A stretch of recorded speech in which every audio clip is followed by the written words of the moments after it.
บทเรียนในเอพิโซดนี้ครับผมจะให้คุณผู้ฟังค้นพบสิ่งหนึ่งซึ่งมันมีราคาแพงมากครับและแพงมากที่สุดในศตวรรษนี้ด้วยความสงบครับ Stillness ในเอพิโซดนี้เราจะมาพูดถึงหนังสือเล่มนี้กันครับ Stillness Speak เสียงแห่งความสงบผู้เขียนท่านนี้ครับเอคฮาร์ท ทอเล่หากคุณผู้ฟังยังจำหนังสือ The Power of Now ได้ทุกท่านแทบไม่ต้องคำถามกับครูจิตวิญญาณท่านนี้เลยครับมันไม่ใช่เรื่องเกินจริงเลยครับตอนนี้สมบัติที่ล้ำค่าที่สุดและคนแสวงหามากที่สุดคือความสงบเรามาย้ำพื้นฐานฟันดาเมนทัลของความสุขสงบในชีวิตกันฟันดาเมนทัลคือพื้นฐานนะครับจริงๆแล้วความสุขกับความทุกข์มันคือขั้วที่อยู่ตรงข้ามกันหากเราเปรียบภาพนาฬิกานะครับเมื่อเราแสวงหาความสุขนาฬิกานั้นลูกตุ้มของมันจะเอนไปฝั่งหนึ่งและเมื่อเราสุขมากเกินแล้วเมื่อความสุขนั้นค่อยๆคลายลงครับลูกตุ้มนาฬิกานั้นก็จะเหวี่ยงกลับมาที่ความทุกข์มันจึงไม่ใช่เรื่องแปลกครับเมื่อไรก็ตามที่มนุษย์เผลอไปยึดติดกับความสุขมากเกินไปเมื่อความสุขค่อยๆชะลอหายไปมันจะเปลี่ยนกลับมาเป็นความทุกข์อย่างรวดเร็วครับคำถามที่น่าสนใจก็คือถ้าอย่างนั้นแล้วหากเราไม่ควรที่จะยึดติดและแสวงหาความสุขเราควรจะทำอะไรนี่แหละครับอยู่กับความสงบให้เป็นครับหลายท่านอาจจะเรียกว่าทางสายกลางหรือแม้แต่เรียกว่าการเชื่อมอยู่กับจิตเดิมแท้อะไรก็ตามแต่มันคือการกลับมาอยู่กับความสงบครับและผมเดิมพันว่าหลังจากที่ทุกท่านฟังคลิปนี้จบท่านจะได้สิ่งนั้นครับไม่ว่าตอนนี้ท่านจะเจอปัญหาหรือจะเจอโอกาสอะไรอยู่ผมจะพาคุณผู้ฟังมาเชื่อมอยู่กับความสงบและด้วยความที่หนังสือเล่มนี้จะออกไปในเชิงของปรัชญาผมขอให้คุณผู้ฟังคุยกับจิตใต้สำนึกของตัวเองค่อยๆตีความนะครับจิตใต้สำนึกของท่านคือสิ่งหรือพลังที่รู้ดีที่สุดว่าอะไรเหมาะหรือไม่เหมาะกับคุณผู้ฟังก่อนที่เราจะไปเรียนรู้กันต่อครับผมมีบางอย่างอยากจะมามอบให้กับท่านทุกท่านเคยได้ยินกิงโกบิโลบาหรือต้นแปะกล้วยไหมครับนี่คือหนึ่งในสายพันธุ์ต้นไม้ที่เก่าแก่ที่สุดในโลกมีอายุมาแล้ว200ล้านปีครับโดยจุดเด่นของต้นนี้ก็คือการที่มีใบเป็นรูปทรงใบพัดการมีลำต้นที่แข็งแกร่งและที่สำคัญ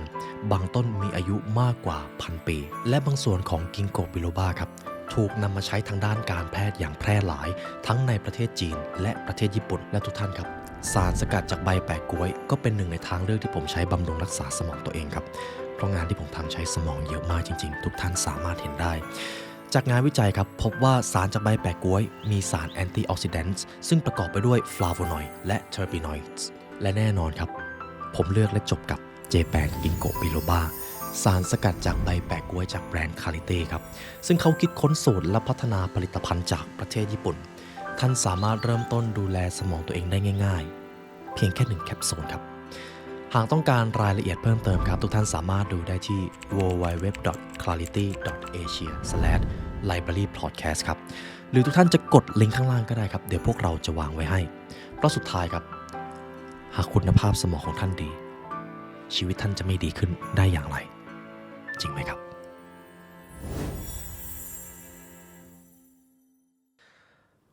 เสียงแห่งความสงบด้วยอำนาจของสิ่งนี้ความสงบจะยกระดับจิตวิญญาณของท่านเรามาเริ่มส่วนแรกกันครับความเงียบสงบ stillness หรือ tranquility อะไรคือความเงียบสงบคุณเอ็กฮาร์ท ทอเลอร์ครับ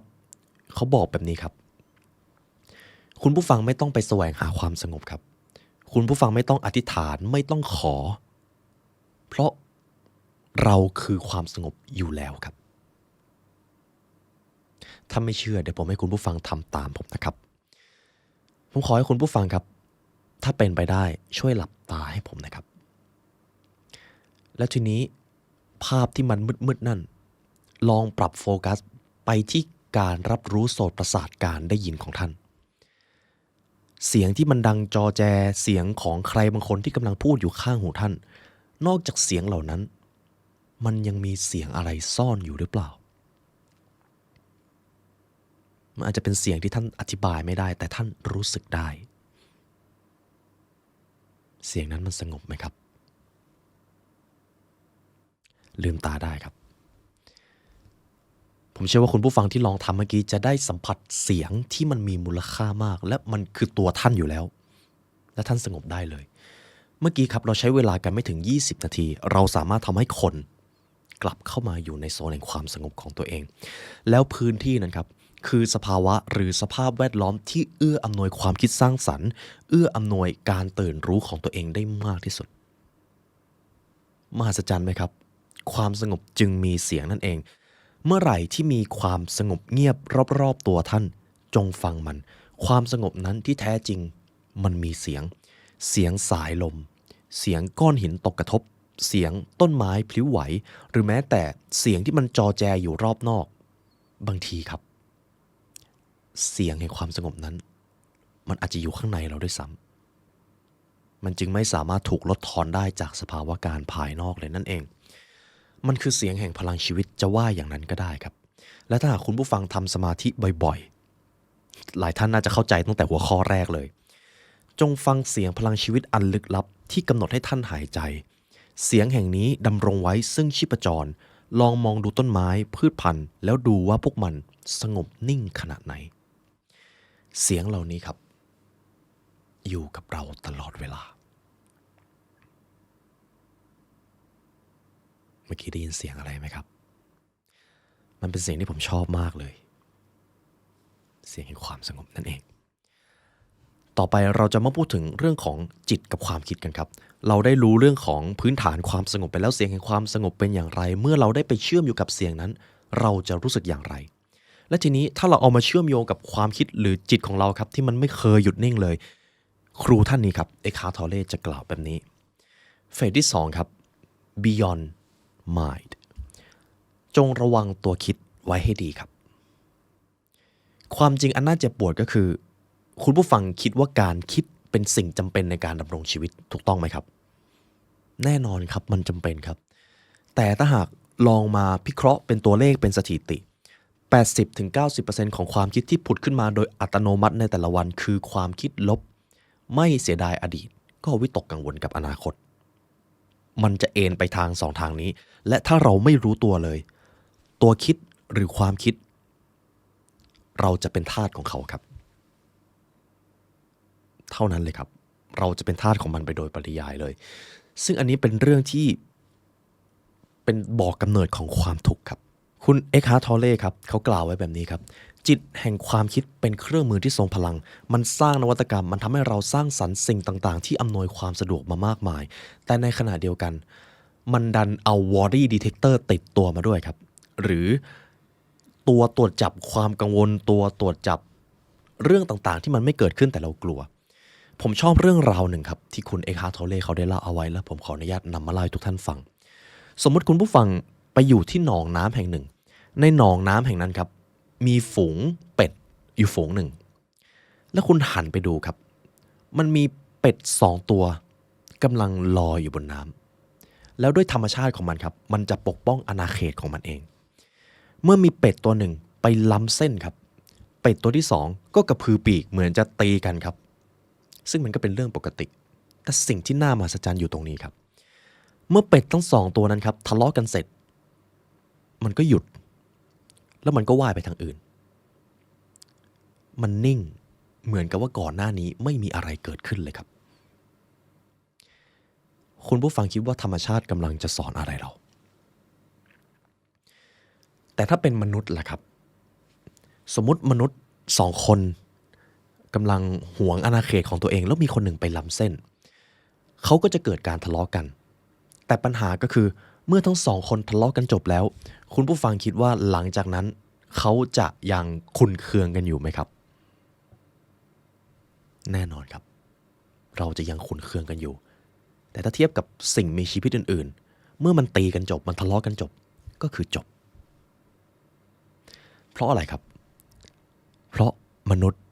มีสิ่งที่เรียกว่าตัวคิดคอยบงการอยู่นั่นเองมันทำให้เราเครียดเกลียดกลัวกังวลเสียดายกับอดีตและในขณะเดียวกันมันก็ทำให้เราจินตนาการถึงอนาคตทั้งที่ต้องการและไม่ต้องการมันเลยเป็นสิ่งที่ทำให้เราจะต้องรับมือกับมันนั่นเองมันเป็นทั้งพรอันประเสริฐแต่ในขณะเดียวกันมันก็เป็นต้นเหตุของความทุกข์ระทมของมนุษยชาติเช่นเดียวกัน คำถามก็คือหากความคิดมันมีประโยชน์ก็จริงแต่ในขณะเดียวกันมันก็มีโทษมหันต์เลยแล้วเราจะเอาชนะความเป็นโทษของตัวคิดได้อย่างไรผมถามคำถามนี้ได้ไงครับเนี่ยคำตอบนะครับข้อที่แล้วครับความเงียบสงบลองย้อนกลับไปก่อนหน้านี้ที่ผมให้คุณผู้ฟังอยู่กับเสียงแห่งความสงบมันคืออีกช่วงเวลาหนึ่งที่คุณผู้ฟังได้กลับมาเชื่อมกับปัจจุบันครับเมื่อเราอยู่กับปัจจุบันเราจะอยู่เหนือเจ้าตัวคิดครับความคิดไม่สามารถมายึดติดเราได้ถ้าเราอยู่กับปัจจุบันเพราะปัจจุบันเหมือนสายน้ำครับมาแล้วก็ไปมาแล้วก็ไปตัวคิดความทุกข์และอีโก้ไม่สามารถยึดติดอยู่กับปัจจุบันได้นั่นเองและเมื่อกี้ท่านรู้แล้วว่าการอยู่กับปัจจุบันต้องทำอย่างไรคำถามที่มันสำคัญต่อมาก็คือถ้าเราไปลดทอนกระบวนการคิดหรือศักยภาพของการคิดแบบนี้สติปัญญาของมนุษย์มันจะไม่ถดถอยลงหรืออย่างไรคุณเอ็กฮาร์ท ทอเล่เขาก็จะตอบว่าสติปัญญาไม่ใช่ผลของความคิดแต่ความรู้สึกต่างหากคือสติปัญญาของมนุษย์ผมชอบประโยคนี้มากครับคุณผู้ฟังความคิดที่สามารถอธิบายได้ด้วยคำพูดไม่ใช่สติปัญญาเพราะสติปัญญาที่สูงส่งและมหัศจรรย์ที่สุดสำหรับมนุษย์คือความรู้สึกครับหากผมให้คุณผู้ฟังจดจำช่วงเวลาที่ท่านอยู่กับเสียงแห่งความเงียบสงบเรามาลองทำกันครับลองดูจังหวะการเต้นของหัวใจของท่านในตอนนี้ครับใครเป็นสายสัมผัสได้ด้วยร่างกายจะรู้สึกถึงสิ่งนี้ลองสัมผัสถึงเสียงที่เกิดขึ้นรอบๆตัวไม่ว่ามันจะเป็นเสียงอะไรเมื่อท่านได้ยินเสียงนั้นลองดูความคิดอัตโนมัติที่ผุดขึ้นมาสิความคิดนั้นมันกำลังจะคุยอะไรกับเราทีนี้ครับผมให้คุณผู้ฟังลองอธิบายหน่อยว่าความรู้สึกที่เกิดขึ้นเมื่อกี้ทั้งหมดมันเป็นอย่างไรผมเชื่อว่าส่วนใหญ่ครับจะรู้สึกว่ามันไม่ได้ง่ายเท่าไหร่เลยในการที่จะอธิบายความรู้สึกของตัวเองเพราะบางครั้งเราพูดออกมาตัวเราก็ไม่เข้าใจแต่เรารู้สึกได้ถูกต้องไหมครับนั่นแหละครับคือสติปัญญาของพวกเราความรู้สึกรับรู้สิ่งนั้นไหมครับไม่ว่าจะเป็นรู้สึกดีรู้สึกแย่รู้สึกโกรธรู้สึกรักมันคือความรู้สึกมันคือสัญญาณที่ถูกส่งมาจากจิตใต้สำนึกครับแน่นอนครับมันดูเป็นนามธรรมแต่ถ้าคุณผู้ฟังเรื่องของ spiritual มาบ่อยๆมันจะกลายเป็นเรื่องธรรมดาไปเลยหลังจากนั้นครับการตื่นจากจิตวิญญาณก็คือการตื่นจากความฝันของการคิดเมื่อใดก็ตามที่ท่านอยู่กับปัจจุบันเป็นสามารถรู้สึกมากกว่าที่จะคิดท่านอยู่เหนือจิตวิญญาณแล้วครับผมจะนึกถึงประโยคนึงครับเวลาจะทำอะไรที่สำคัญ just do don't think แค่ทำไม่ต้องคิดแค่รู้สึกไปกับมันและเดี๋ยวผลงานศักยภาพของท่านจะถูกสร้างขึ้นมาเองคำถามที่มันสำคัญก็คือแล้วถ้าอย่างนั้นแล้วเราไม่ควรวางแผนที่จะทำงานสำคัญหรือไม่ควรวางแผนชีวิตหรืออย่างไรควรครับควรวางแผนควรรู้ว่าต้องการอะไรและอะไรที่ไม่ต้องการแต่เมื่อวางแผนเสร็จแล้วก็เท่ากับว่าคุณได้ใช้กระบวนการคิดเรียบร้อยแล้วครับหลังจากนั้นไม่ต้องใช้แล้วครับเปลี่ยนโหมดครับมาเป็นคนขับเรือดูแลเส้นทางดูผลงานที่เกิดขึ้นระหว่างทางแล้วก็ดูศักยภาพที่เกิดขึ้นระหว่างทางดังนั้นพูดง่ายๆก็คือการคิดเป็นสิ่งจำเป็นครับแต่ควรใช้เมื่อจำเป็นเช่นกันนี่คือเฟสที่2ผมเชื่อว่าคุณผู้ฟังเข้าใจวิธีเอาชนะความคิดมากขึ้นแล้วก็ที่มาที่ไปของเจ้าตัวคิดที่มันเอา worry detector มาด้วยเรามาพูดถึงเฟสที่3ครับข้อนี้ผมชอบมากและมันเป็นอีกข้อหนึ่งที่เรามักจะแพ้กันครับอัตตาแห่งตัวตนครับอัตตาหรืออีกชื่อหนึ่งมีชื่อว่าอีโก้ครับเรามาเปิดอกคุยกันครับคุณผู้ฟังเคยไหมครับ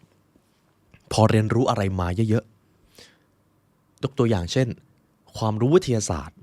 ความรู้เชิงปรัชญาความรู้เชิงธรรมะอะไรก็ตามแต่สิ่งที่มันมักจะตามมาด้วยตลอดเลยคือ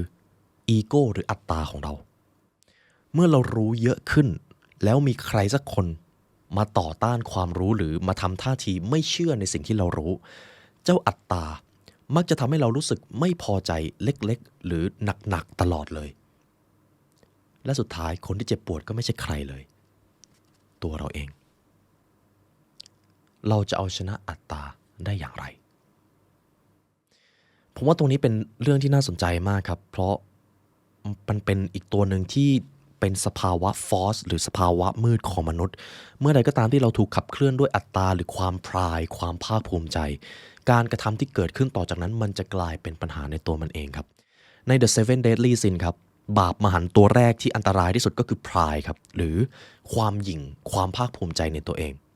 มันทำให้มนุษย์รู้สึกอยากทำบางสิ่งบางอย่างที่จะทำให้ตัวเองเหนือกว่าผู้อื่นสมมุติว่าเราอยากรู้ว่าเรามีความภาคภูมิใจที่ถูกขับเคลื่อนด้วยอีโก้หรือเปล่าดูง่ายๆครับง่ายมากด้วยอย่างแรกคือโซเชียลมีเดียครับเวลาเราทำอะไรสักอย่างเราเกิดความรู้สึกอยากจะ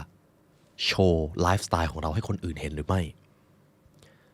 เวลาเราประสบความสำเร็จไม่ว่าจะเป็นเรื่องเล็กๆน้อยๆเรารู้สึกอยากให้ทุกคนมารับรู้ความสำเร็จของเราหรือไม่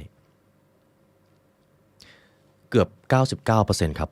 การอยากให้ผู้อื่นมารับรู้เกิดขึ้นจากการถูกขับเคลื่อนด้วยอัตตาของตัวเองมันเป็นเรื่องที่เจ็บปวดครับ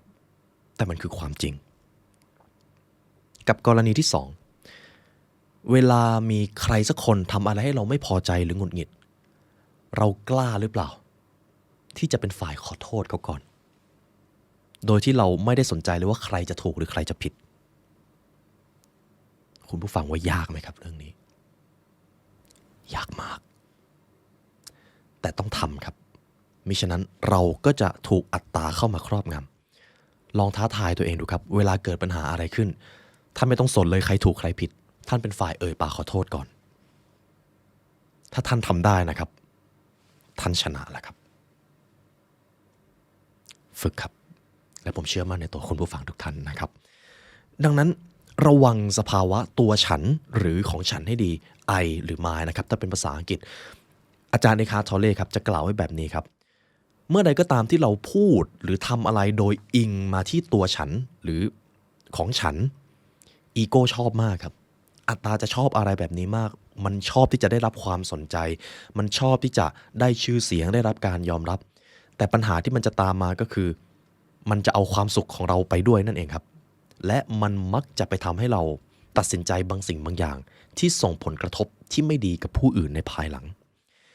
เมื่อเราดำรงชีวิตผ่านอัตตาเราจะลดความเป็นปัจจุบันลงและเราจะเริ่มแสวงหาอนาคตแสวงหาความปรารถนาที่ไม่รู้จักพอจนในที่สุดเมื่อเป้าหมายสำเร็จมนุษย์คนนั้นก็จะยังไม่พอใจอยู่ดีทุกท่านเห็นความอันตรายของอีโก้ไหมครับและจริงๆแล้วผมจะมีประสบการณ์หนึ่งที่อยากจะนำมาเล่าให้คุณผู้ฟังนะครับและผมเชื่อว่าเราเกือบทุกคนยังไม่ได้ข้ามผ่านสิ่งนี้มาได้สภาวะมืดทั้ง7ครับโลภโกรธหลงขี้เกียจหยิ่งความใคร่และก็ความตะกละความหยิ่งทะนงหรือความภาคภูมิใจพรายนะครับเป็นสิ่งที่มนุษย์มักจะแพ้ให้กับมันมากที่สุดครับเวลาเราสำเร็จเล็กๆน้อยๆเราจะเกิดความภาคภูมิใจเวลาเราเรียนรู้อะไรมาแล้วถึงแม้จะเป็นความรู้เล็กๆน้อยๆเราจะเผลอคิดว่าเรารู้สิ่งนั้นอยู่แล้วใช่ครับ Dunning-Kruger Effect ซึ่งเจ้าพรายเนี่ยแหละครับมันมักจะเป็นเพดานกั้นความสำเร็จหรือการเติบโตของคนคนนั้นมากที่สุดเพราะเมื่อเวลาคนประสบความสำเร็จแต่เขาลืมตัวในความภาคภูมิใจของตัวเองอีกหน่อยครับเขาจะไปทำอะไรบางอย่างที่จะทำให้ตัวเขาลดระดับความสำเร็จของตัวเองลงและมันมักจะมาโดยไม่รู้ตัวครับเพราะมันมาพร้อมกับช่วงเวลาที่เราดีใจนี่คือ pride ครับและวิธีที่จะเอาชนะ pride คือ stillness ครับอยู่กับปัจจุบันอีโก้ยึดติดกับปัจจุบันไม่ได้เพราะปัจจุบันมาแล้วก็ไปอย่างที่ผมบอกบ่อยๆครับเมื่อใดก็ตามที่ประสบความสำเร็จเป็นเรื่องดีครับขอบคุณดื่มด่ำแต่ก็อย่าได้ยึดติดมันเมื่อใดก็ตามที่เจอความล้มเหลวเรียนรู้ยอมรับฟังคำวิจารณ์ครับถึงแม้มันจะเจ็บแต่ต้องฟังเพราะนั่นคือโอกาสครับในการให้อีโก้ได้รู้จักถ่อมตนนั่นเองเท่านี้เลยครับนี่คือการเอาชนะโรคตัวฉันหรืออัตตาของเรามาดูเฟสต่อไปครับเฟสที่ present ปัจจุบันด้วยความที่ครูเอ็กฮาร์ท ทอลเลนะครับพูดถึงเรื่องของปัจจุบันบ่อยแน่นอนหนังสือทุกเล่มจะต้องพูดถึงเรื่องนี้ถึงแม้ว่าเราจะรู้อยู่แล้วว่าการอยู่กับปัจจุบันสำคัญขนาดไหนทำอย่างไรแต่เรามักจะลืมครับเลยต้องกลับมาทบทวนบ่อยๆให้ไปเชื่อมกับจิตใต้สำนึกเลยจะว่าอย่างนั้นก็ได้ปัจจุบันครับคือสภาวะอันสูงส่งและมหัศจรรย์ของมนุษยชาติการอยู่กับปัจจุบันคือการอยู่ณที่นี่เวลานี้ตอนนี้ตรงนี้ตอนนี้คุณผู้ฟังฟังคลิปผมอยู่ท่านกำลังทำอะไรอยู่บ้างครับบางท่านก็อาจจะฟังจริงๆบางท่านก็อาจจะทำอย่างอื่นไปด้วยแล้วแต่คนครับแต่สุดท้ายเมื่อเราไม่ได้อยู่กับสิ่งนั้นจริงๆหรือทำอะไรหลายอย่างเราจะเริ่มหลุดออกจากปัจจุบันไปเรื่อยๆครับคุณผู้ฟังกำลังทำอะไรอยู่ครับตอนนี้สำหรับท่านที่นั่งอยู่นะครับลองสังเกตดูครับจริงๆแล้วก้นของท่านมันมีน้ำหนักนะครับและมันอาจจะหนักกว่าที่ท่านคิดด้วยแต่ท่านแค่ไม่เคยสนใจถึงมันเลยบางทีเสื้อผ้าที่ท่านใส่อยู่มันอาจสัมผัสกับร่างกายของท่านอยู่ก็ได้ครับแต่ท่านไม่เคยรู้สึกถึงมันเลยจริงไหมครับเท้าของท่านที่กำลังเหยียบพื้นอยู่พื้นมันเย็นหรือมันอุ่นมันแข็งหรือมันนุ่มครับโอเคครับรู้สึกยังไงบ้างครับนั่นแหละครับคือการอยู่กับปัจจุบันอยู่ดีๆท่านก็ได้ความสงบมาเป็นของขวัญเลยใช่ไหมครับไม่ใช่เรื่องเกินจริงครับเรามีสมบัติที่ล้ำค่าที่สุดอยู่ในตัวเองตั้งนานแล้วแต่บางครั้งเรากำลังเป็นขอทานที่นั่งทับมันอยู่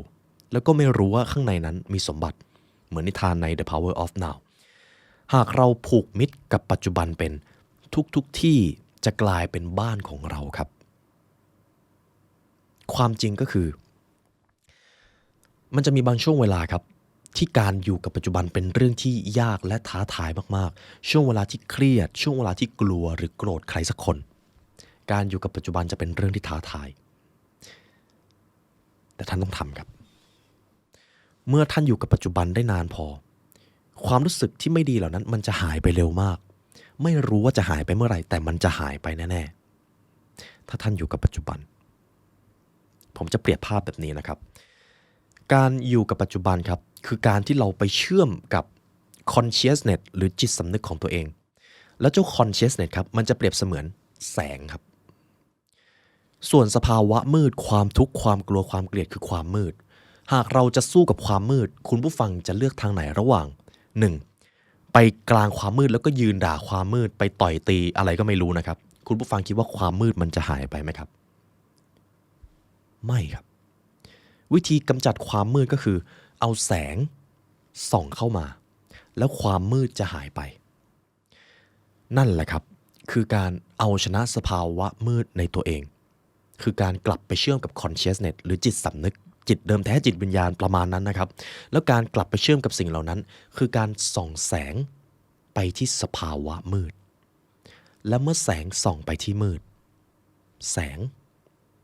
ย่อมเอาชนะได้เสมอครับทุกท่านเห็นความทรงพลังของการอยู่กับปัจจุบันไหมครับดังนั้นครับการอยู่กับปัจจุบันคือการเปิดรับพลังคือการมีแสงในตัวเองและส่องไปที่สภาวะมืดความมืดกลัวแสงอีโก้กลัวแสงนี้และท่านสามารถเชื่อมกับมันได้ตลอดเวลาอยู่ที่ว่าจะทำหรือไม่ทำก็เท่านั้นเองครับคุณผู้ฟังแทบไม่ต้องฝึกด้วยซ้ำครับเพราะคุณสามารถทำได้ตั้งแต่ตอนนี้เลยเราไม่สามารถค้นพบตัวเองได้ในอดีตหรืออนาคตแต่เป็นปัจจุบันเท่านั้นหรือแม้แต่อดีตที่เราเชื่อว่ามันบ่มเพาะเรามามันอาจจะเป็นปมหรืออะไรสักอย่างจริงๆแล้วเราแค่กำลังหลอกตัวเองครับยกตัวอย่างนะครับผมมักจะพูดบ่อยว่าจริงๆแล้วปมในอดีตมันคือสิ่งที่ตัวตนของเราในปัจจุบันต้องการทำอะไรสักอย่างแล้วเอาอดีตนั่นแหละมาสนับสนุนความต้องการนั้นพูดง่ายๆก็คือเราเอาเรื่องบางเรื่องมาใส่ฟิลเตอร์แล้วก็หลอกตัวเองว่าเราทำแบบนี้เพราะเราเป็นแบบนั้นนี่คือเรากำลังหลอกตัวเองครับใช่ครับมนุษย์ทุกคนในโลกกำลังหลอกตัวเองและวิธีการเอาชนะสิ่งนี้ได้ก็คือการอยู่กับปัจจุบันครับไม่ต้องไปตัดสินอะไรผมจะยกตัวอย่างนะครับสมมติมีคน มาด่างานที่คุณผู้ฟังทำคุณผู้ฟังอาจจะตีความหมายว่าคนคนนั้นไม่ให้เกียรติคุณผู้ฟังอาจจะตีความหมายว่าตัวเรายังทำงานได้ไม่ดีเราจะตีความหมายไปเป็นอะไรก็ได้ครับแต่ความจริงจริงๆก็คือก็แค่มีคนมาด่าเรานั่นคือความจริงครับส่วนการตีความที่เหลือคือเรื่องโกหกทั้งสิ้นครับเราแค่หลอกตัวเองหากคุณผู้ฟังตกงานหรือทำอะไรสักอย่างแล้วล้มเหลวความจริงก็คือคุณก็แค่ล้มเหลวหรือตกงานคุณไม่ได้แย่โลกไม่ได้แย่หัวหน้าไม่ได้แย่เพราะคุณแค่ตกงานทุกท่านเชื่อไหมครับถ้าเราสามารถตีความแบบนี้กับสิ่งที่เกิดขึ้นในชีวิตได้ชีวิตท่านจะง่ายขึ้นมากท่านก็จะแค่ยอมรับในสิ่งที่มันเป็นไปและผมเชื่อว่าบางทีเราก็เหมือนจะรู้อยู่แล้วครับเพียงแค่เราลืมนั่นเอง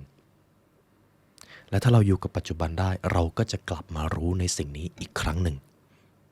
ลองดูครับเสียงที่คุณผู้ฟังกำลังได้ยินอยู่ตอนนี้ออโต้ทอทหรือความคิดอัตโนมัติกำลังจะบอกท่านว่าอะไรลองฟังเสียงนี้โดยไม่ตัดสินได้หรือไม่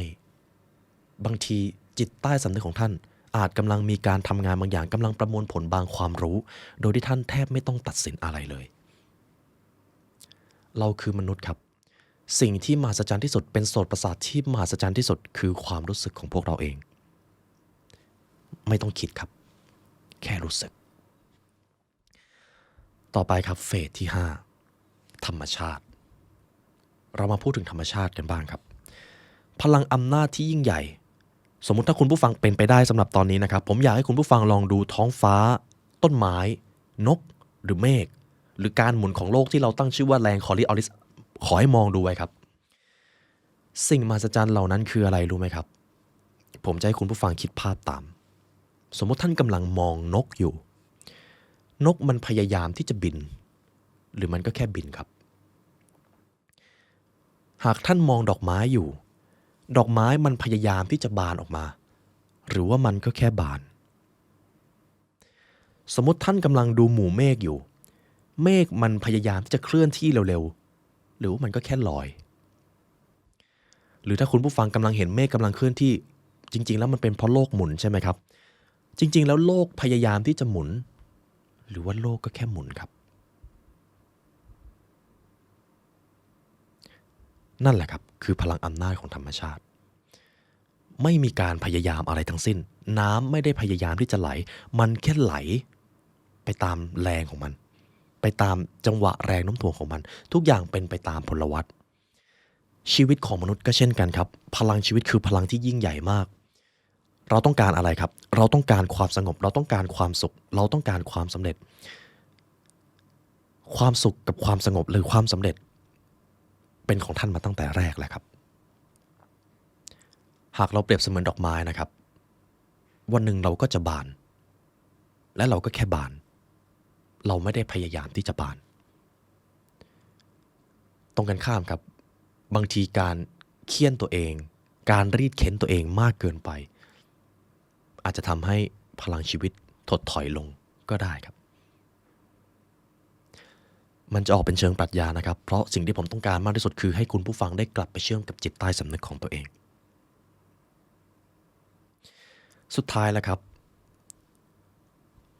ความสุขและความสงบเป็นของคุณผู้ฟังอยู่แล้วท่านไม่จำเป็นต้องทำสิ่งที่ท่านต้องทำครับเพราะท่านแค่ทำในสิ่งที่ท่านเป็นมาตั้งแต่แรกแล้วนั่นเองผมจะยกตัวอย่างตัวผมให้คุณผู้ฟังแล้วกันนะครับเพื่อที่จะให้เห็นภาพง่ายๆคุณผู้ฟังเชื่อไหมครับว่าการที่ผมมานั่งอัดพอดแคสต์หลายท่านอาจจะสงสัยจังเลยว่าผมอัดทุกวันได้อย่างไรผมไปเอาเรี่ยวแรงมาจากไหนถ้าให้ผมตอบตรงๆก็คือผมไม่รู้สึกว่าผมพยายามเลยครับผมแค่ทำในสิ่งที่ผมเป็นผมแค่ทำในสิ่งที่มันเป็นธรรมชาติของผมไม่มีการฝืนไม่มีการรีดเค้นอะไรเลยมันก็เท่านั้นเลยครับเพราะผมกำลังทำในสิ่งที่ผมเป็นนั่นเองแล้วคุณผู้ฟังล่ะครับสิ่งที่ท่านฝันสิ่งที่ท่านปรารถนาสิ่งที่ท่านกำลังขวนขวายอยู่ในตอนนี้ ใช่สิ่งที่เป็นธรรมชาติของท่านหรือไม่ใช่สิ่งที่ท่านเป็นจริงๆหรือไม่ครับผมตอบคำถามนี้ให้ท่านไม่ได้ครับท่านต้องตอบด้วยตัวเอง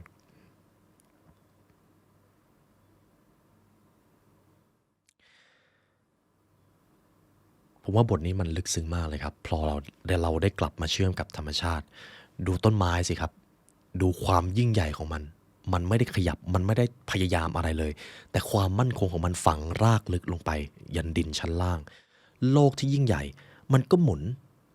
ในแบบที่มันควรจะเป็นเราจะเรียกชื่อวิทยาศาสตร์ว่าแรงคอริออลิสนะครับทีนี้เรามาดูเฟสต่อไปครับสมมุติเราเจอความทุกข์ล่ะเรารู้แล้วว่าการอยู่กับธรรมชาติอยู่กับปัจจุบันเป็นสิ่งสำคัญแต่บังเอิญเจอวิกฤตในชีวิตเจอหายนะในชีวิตและแน่นอนมันจะต้องเจอแน่ๆเราจะรับมือกับมันอย่างไรผมจะมีคำหนึ่งให้คุณผู้ฟังเก็บไว้กับตัวเองนะครับ acceptance การยอมรับครับการยอมรับกับการยอมแพ้มันต่างกันอย่างไรถ้าหากเราจะต้องยอมรับทุกอย่างที่เกิดขึ้นในชีวิตแบบนี้ก็ไม่เท่ากับการยอมแพ้กับชีวิตอย่างนั้นหรืออะไรที่เรายิ่งต่อต้านสิ่งนั้นจะยิ่งมีพลังสิ่งนั้นมันจะยิ่งขยายใหญ่ขึ้นความกลัวจะน่ากลัวมากยิ่งขึ้นเมื่อเราพยายามต่อต้านมันความโกรธจะยิ่งขยายใหญ่ขึ้นเมื่อเราพยายามหาใครสักคนมาเป็นแพะรับบาปในเรื่องนั้นความอิจฉาจะเริ่มใหญ่ขึ้นใหญ่ขึ้นเมื่อเราพยายามทำบางสิ่งบางอย่างเพื่อจะลดทอนคุณค่าของผู้อื่นและยกตัวเองขึ้นมาอะไรที่เรายิ่งต่อต้านสิ่งนั้นจะยิ่งมีพลังครูเอ็กฮาร์ท ทอเลจึงบอกว่าการลดอิทธิพลของอีโก้ก็คือการยอมครับคำว่า acceptance สมมติคุณผู้ฟังเดินเข้าไปในป่าแล้วก็เผลอไปเหยียบกับดักท่านก็แค่ยอมรับว่าตัวเองยืนเหยียบกับดักแล้วก็แก้มันแค่นั้นเองครับแต่ถ้าท่านไม่ยอมนอกจากท่านจะโกรธชี้ด่าตัวเองแล้วท่านก็จะไม่มีความสุขท่านก็จะแก้ปัญหาด้วยความคิดฟุ้งซ่านทำอะไรออกมาไม่เต็มที่และหลังจากนั้นจากปัญหาที่ใหญ่มันก็จะกลายเป็นปัญหาที่ใหญ่กว่าเดิมนั่นแหละครับคือปัญหาที่จะเกิดขึ้นเมื่อเราต่อต้านประสบการณ์ชีวิตนั่นเองอมอร์ฟาติครับในปรัชญาสโตอิกหลายท่านน่าจะเคยได้ยินคำนี้ไม่ว่าอะไรจะเกิดขึ้นในชีวิตของท่านสิ่งนั้นมันมีเหตุผลเสมอยกตัวอย่างครับสมมุติวันนี้คุณผู้ฟังมีเงิน10 ล้านแล้วไปลงทุนแต่เผอิญครับโชคร้ายลงทุนแล้วล้มเหลวเป็นหนี้อีก100 ล้านมันรู้สึกแย่ถูกต้องไหมครับแต่สมมุติครับถ้าคุณผู้ฟังจินตนาการอีก10 ปีต่อจากนี้คุณจะเป็นมหาเศรษฐีพันล้านประสบการณ์การขาดทุนในปัจจุบันนี้มันจะยังเป็นโชคร้ายสำหรับท่านอยู่ไหมครับท่านก็จะเริ่มรู้สึกว่ามันก็เป็นประสบการณ์ที่เป็นบทเรียนดีสมมติวันนี้ท่านมีคนที่ท่านรักและเขาอาจจะไม่ได้อยู่กับท่านแต่ถ้าอีก10 ปีหรือ5 ปีต่อจากนี้ท่านไปเจอคนที่ดีกว่าการผิดหวังในปัจจุบันนี้จะยังเป็นโชคร้ายสำหรับท่านอยู่ไหมครับนี่แหละครับคืออมอร์ฟาติโอบรับทุกประสบการณ์ที่เกิดขึ้นในชีวิตจะมีเหตุผลกับท่านเสมอและเขาอาจจะยังไม่สนว่าท่านจะยอมเข้าใจหรือไม่เพราะวันหนึ่งเดี๋ยวท่านก็จะเข้าใจด้วยตัวเองนั่นแหละครับคืออมอร์ฟาติอะไรที่เราต่อต้านมันก็จะยิ่งแข็งแกร่งแต่อะไรที่เรายอมรับมันก็จะยิ่งถ่อมตัวลงนั่นเองต่อไปครับเฟสที่7เราจะมาพูดถึงเรื่องความสัมพันธ์กันความสุขและความทุกข์ของมนุษย์ทั้งหมดมาจากความสัมพันธ์ครับถ้าท่านยังจำหนังสือกล้าที่จะถูกเกลียดได้ตรงนี้จะศักดิ์สิทธิ์มากนะครับความสัมพันธ์คือบ่อเกิดความสุขและความทุกข์หากไร้ซึ่งความสัมพันธ์ก็ไร้ซึ่งสุขและไร้ซึ่งทุกข์ดูง่ายๆครับคุณผู้ฟังหากคุณผู้ฟังลองวิเคราะห์ดูดีๆนะครับความทุกข์ละกันมันสัมผัสได้ง่ายดีหากคุณผู้ฟังลองดูสิ่งที่ท่านกังวลสิ่งที่ท่านรู้สึกแย่มันมักจะไปเกี่ยวข้องกับความสัมพันธ์ของใครบางคนเสมอครับลองดูดีๆครับ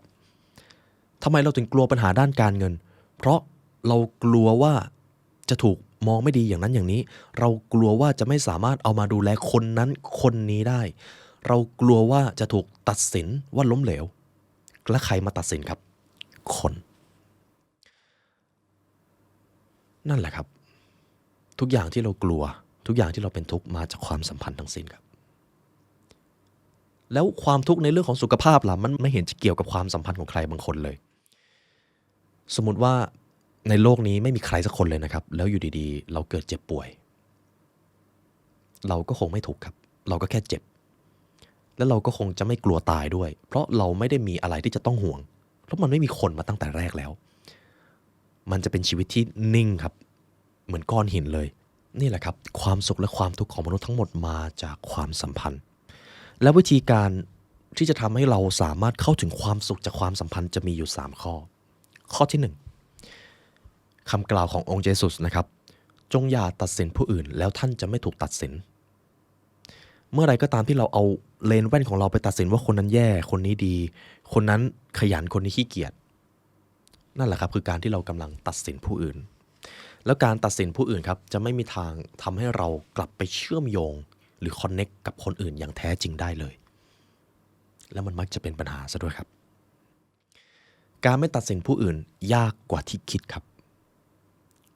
ลองผมให้คุณผู้ฟังดูหน้าผมก็ได้ครับตอนนี้ผมกำลังพูดอะไรบางอย่างกับคุณผู้ฟังอยู่ความคิดอัตโนมัติที่มันผุดขึ้นมากำลังจะบอกอะไรท่านครับผมกำลังพูดวกไปวนมาผมกำลังพูดเยินเยอะผมกำลังพูดเร็วเกินไปพูดช้าเกินไปนั่นแหละครับคือการที่ความคิดของเราจะพยายามตัดสินสิ่งที่เราเห็นอยู่ตลอดเวลาและอันนี้คือผมยังอยู่ในจอนะครับแล้วถ้าคุณผู้ฟังไปเจอชีวิตจริงไปเจอใครสักคนที่จะมาพูดกับท่านมาปรึกษาหารือท่านสามารถฟังโดยไม่ตัดสินผู้อื่นได้หรือไม่ครับอันนี้ต้องฝึกครับมิฉะนั้นเราจะพยายามพูดขัดคนอื่นหรือฟังหูซ้ายทะลุหูขวาตลอดเลยนั่นแหละครับต้นเหตุของความสัมพันธ์เพราะพวกเขาไม่ฟังกันนั่นเองต่อไปครับแล้วถ้าหากเราโกรธหรือหงุดหงิดกับความสัมพันธ์ล่ะจริงๆมันเป็นแบบนี้ครับเราโกรธเพราะเรากลัวเราโกรธที่คนนั้นมาทำให้เราหงุดหงิดแบบนั้นเพราะเรากลัวว่าอีกหน่อยจะเจอประสบการณ์นี้อีกเราโกรธคนที่มาขับรถปาดหน้าเราเพราะเรากลัวว่ามันจะเกิดอุบัติเหตุและเมื่อกี้มันก็เกือบจะเกิดแล้วเราโกรธเพราะเรากลัวลองสังเกตดูครับเวลาที่คุณผู้ฟังโกรธใครสักคนลึกๆมันถูกขับเคลื่อนด้วยความกลัวครับและความกลัวครับมันอยู่ข้างในท่านจะต้องกลับไปส่องแสงใส่มันครับและเดี๋ยวมันจะหายไปใช่ครับอยู่กับปัจจุบันนั่นเองกับอีกส่วนหนึ่งครับผมจะมีวิธีทลายอัตตาที่ดีที่สุดซึ่งจะไม่บอกว่าง่ายแล้วกันครับสำหรับบางท่านอาจจะยากมากหากท่านต้องการสร้างความสัมพันธ์ที่ดีแล้วมีความสุขกับความสัมพันธ์เหล่านั้นจงตั้งใจฟังใส่ใจผู้อื่นนั่นคือการทลายอัตตาครับลอง challenge ตัวเองดูครับถ้าท่านมีลูกลองฟังสิ่งที่ลูกของท่านกำลังพูดโดยไม่ตัดสินโดยไม่ขัดได้หรือเปล่าถ้าท่านมีสามีภรรยาคนใกล้ตัวนี่ฝึกได้ดีเลยครับลองฟังสิ่งที่พวกเขาพูดโดยไม่พยายามคิดคำตอบล่วงหน้าเลยได้หรือเปล่าครับถ้าคุณผู้ฟังทำได้ท่านคือคนที่จะได้รับประโยชน์มากที่สุดครับเพราะท่านได้เอาชนะอัตตาของตัวเองเป็นที่เรียบร้อยแล้วครับฝึกนะครับเพราะท่านคือคนที่จะได้รับสมบัตินี้ไปสุดท้ายนะครับย้ำอีกครั้งครับเราไม่ต้องแสวงหาความสุขเพราะความสุขก็คือตัวเราความสงบก็เช่นเดียวกันเราคือมันและมันก็คือเราส่วนความทุกข์มันคือสิ่งที่เราไปรับมาด้วยตัวเองครับจบครับนี่คือเรื่องราวจากคัมภีร์ Stillness Speak นะครับของอาจารย์เอกฮาร์ท ทอเล่ต้องขอบคุณทางผู้แปลนะครับคุณชินทัศน์ที่แปลหนังสือเล่มนี้มารู้สึกแปลออกมาและเรียบเรียงออกมาได้ดีมากและเช่นเคยครับหากคุณผู้ฟังต้องการเรียนรู้กับทาง The Library Learn หรือตัวผมให้ลึกซึ้งกว่านี้คุณผู้ฟังสามารถเรียนรู้ได้ผ่าน Premium Content ครับตอนนี้พวกเรากำลังพัฒนาโปรเจกต์ The Golden Path อยู่ทาง Editor ครับบอกว่าเนื้อหานี้ลึกมากและมันลึกจริงๆครับมีทั้งตำราความสำเร็จตำราการพัฒนาตัวเองแล้วก็ตำราจิตวิทยาบางความรู้มันลึกมากจนเราไม่สามารถเอามาออกสื่อได้ เราเลยทำไว้ใน Premium Content นะครับหากคุณผู้ฟังต้องการเรียนรู้ผ่านช่องทางนะครับคุณผู้ฟังสามารถเรียนรู้ได้ที่ www.thelibrarylearn.com หรือจะกดปุ่มจอ YouTube Membership ข้างล่างแล้วก็เลือก Premium Content ได้ครับเพราะสุดท้ายแล้วสิ่งที่ท่านซื้อไปท่านไม่ได้ซื้อไปแค่คลิปวิดีโอครับท่านซื้ออิสรภาพครับอิสรภาพจากการเรียนรู้และการศึกษาคือสิ่งที่จะทำให้ท่านกล้าคิดกล้าทำกล้าฝันและกล้าจินตนาการนั่นแหละครับคืออิสรภาพและสุดท้ายนะครับผมเป็นเกียรติอย่างยิ่งแล้วก็ดีใจครับที่เราได้มาเรียนรู้เรื่องนี้ด้วยกันในวันนี้ได้เวลาอันสมควรแล้วครับทางผู้ร่วมงาน The Library Learn และตัวผมไลออนยุวศิลป์ขอกล่าวอำลาทุกท่านไปก่อนขอให้วันนี้เป็นวันที่ดีของทุกท่านครับสวัสดีครับ